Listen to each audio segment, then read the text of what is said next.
English શીખવામાં ટેન્સનું tension કરીએ દૂર. ટેન્સ ફેમિલીમાં નંબર 1 ઉપર છે સાદો વર્તમાન કાળ એટલે કે સિમ્પલ પ્રેઝન્ટ ટેન્સ. હવે સાદો વર્તમાન કાળ આપણે શીખવા માટે 4 ભાગમાં વહેંચી નાખીએ. ભાગ પહેલો હકાર વાક્ય, ભાગ બીજો નકાર વાક્ય, ભાગ ત્રીજો યસનો પ્રશ્નાર્થ વાક્ય અને ભાગ 4માં WH પ્રશ્નાર્થ વાક્ય. જોડાયેલા રહેજો. દરેક ભાગની હું વિગતે ચર્ચા કરીશ અને તમારા માઇન્ડમાં ઉતરે એ રીતે સમજાવીશ.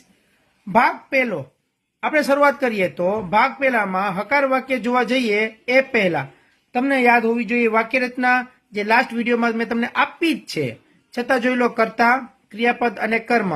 કર્તા તરીકે 2 ગ્રુપ, ક્રિયાપદ તરીકે 2 ગ્રુપ અને કર્મ તરીકે 2 ગ્રુપ આપ્યા જ છે. હવે કર્તા તરીકેના 2 ગ્રુપમાં જુઓ.